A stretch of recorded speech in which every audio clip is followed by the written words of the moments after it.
ప్రియమైన సహోదరి సహోదరులకు యేసుక్రీస్తు నామములో శుభములు. దేవుని యొక్క నూతనమైన కృప మీకు కలుగునుగాక. ఈరోజు దేవుడు మనకిచ్చిన మాట సామెతల గ్రంథము 8వ అధ్యాయము 15వ వచనము. నా వలన రాజులు ఏలుదురు, అధికారులు న్యాయమును బట్టి పాలన చేయుదురు. ఈ మాటలు సొలొమోను మహారాజు తెలియజేస్తున్నట్లు మనం చూడగలం.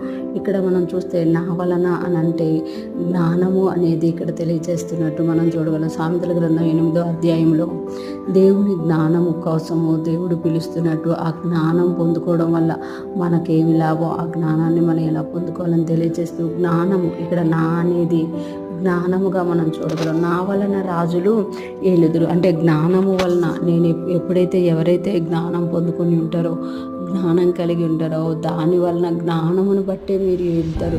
ఇక్కడ సామెతల గ్రంథంలో 8వ అధ్యాయంలో యేసయ్య కూడా జ్ఞానముగా కనిపిస్తారన్నమాట.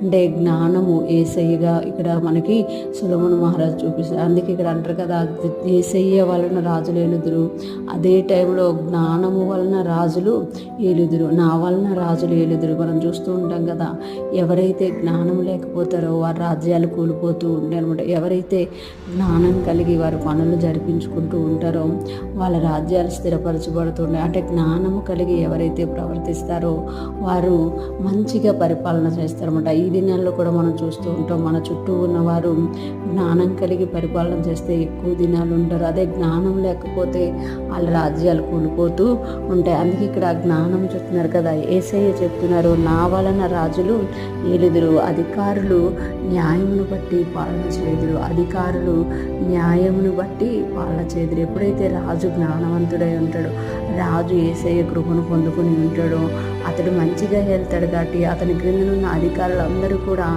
న్యాయమును బట్టి పాలన చేయుదురు. అంటే న్యాయం కలిగి ఉంటారు.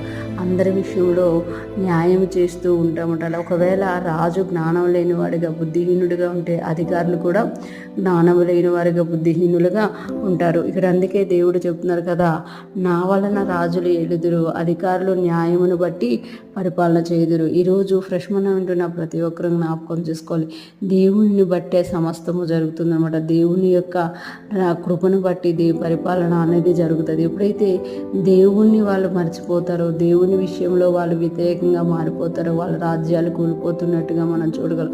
దేవుని వలన, దేవుని జ్ఞానం వలనే పరిపాలన అనేది జరుగుతుంది. వాళ్ళు ఏలుతారనమాట. వారి అధికారులు న్యాయమును బట్టి పాలన చేస్తారు. ఒకవేళ వాళ్ళు దేవుణ్ణి జ్ఞానాన్నే తృణీకరిస్తే వారి రాజ్యం నిలవనేరదు అని ఇక్కడ మనకి తెలియజేయబడుతుంది. ఈరోజు ఫ్రెష్మన్ అంటున్న ప్రతి ఒక్కరూ జ్ఞాపకం చేసుకోవాలి, జ్ఞానము వలన రాజులు వెళ్తారు కనుక మనం ఆ జ్ఞానాన్ని పొందుకోవాలి. జ్ఞానమై ఉన్న యేసయ్యను మనము హత్తుకొని ఉన్నప్పుడు ప్రతి పరిస్థితిలో కూడా ఆయన యొద్దకు వెళ్ళి మాట అడిగినప్పుడు మనము కూడా జ్ఞానం కలిగి మన కుటుంబాలని, మన చుట్టూ ఉన్న వారిని, మన పరిస్థితుల్ని మనం ఏలేవారిగా ఉంటాము, న్యాయం చూపించేవారిగా ఉంటామన్నమాట.